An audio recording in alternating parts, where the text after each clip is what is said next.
জমির দখলদারি বন্ধ করতে হবে, রাজপথ বাজারের দোকানদারি বন্ধ করতে হবে, দোকান বন্ধ করতে হবে, আমাদেরকে বন্ধ করতে হবে মাদক বিক্রেতা, মাদক যারা সেবন করে তাদেরকে প্রতিহত করতে হবে। তার পাশাপাশি যারা কিশোর গ্যাং আছে, যারা আমাদের বিভিন্ন রকম সমস্যা সৃষ্টি করে, এদেরকে বন্ধ করতে হবে। সবচেয়ে বড় সমস্যা হবে রাস্তাঘাট, পোল, ব্রিজ, কালভার্ট, আমি সব করে দিব, চাকরি বাকরি এদেরকে সব ঠিক থাকবে।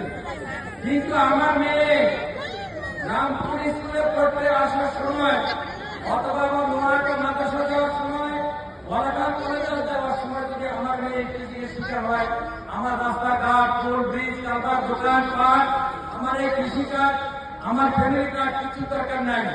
তাহলে আমাকে আমার মেয়ে স্কুলে যাওয়ার সময় ইফটিজিং বন্ধ করতে হবে, কেমন? আর পাশাপাশি হলো আমাদের যে সমস্ত বাড়িরা বোনেরা মার্কেটে যায়, তারা যেন নিরাপদে বাড়িতে আসতে পারে, তাদেরকে যেন উত্তপ্ত কেউ না করে, এরকম একটা সমাজ ব্যবস্থা আমরা আগামীতে চাই। তার পাশাপাশি আমরা যেগুলো চাই সেগুলা হলো একেবারে পরিচ্ছন্ন ভাষা বলতে চাই।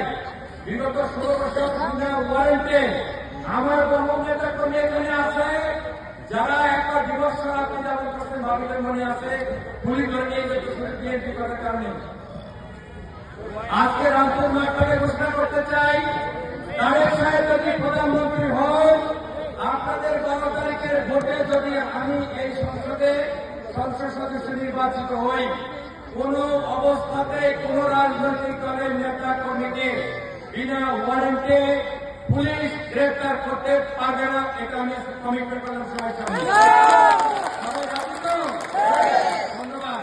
তার পাশাপাশি আমরা বলতে চাই, ইনশাল্লাহ আগামীতে বাংলাদেশ জাতীয়তাবাদী দল ক্ষমতা আসবে, ষড়যন্ত্র সব জাল ছিন্ন করে ইনশাল্লাহ আগামী 12 তারিখ আপনারা এই রংপুর মাঠে রাজনৈতিক দলের সব নেতা কর্মীরা বড় ধরনের এলইডি টিভি লাগাবেন, সারা দিন ভোট দিয়ে বিকালবেলা গরম পানি গোসল করে ভালো করে একটা চা নাস্তা করে এখানে বসবেন, আনন্দ ফুর্তি করতে পারবেন।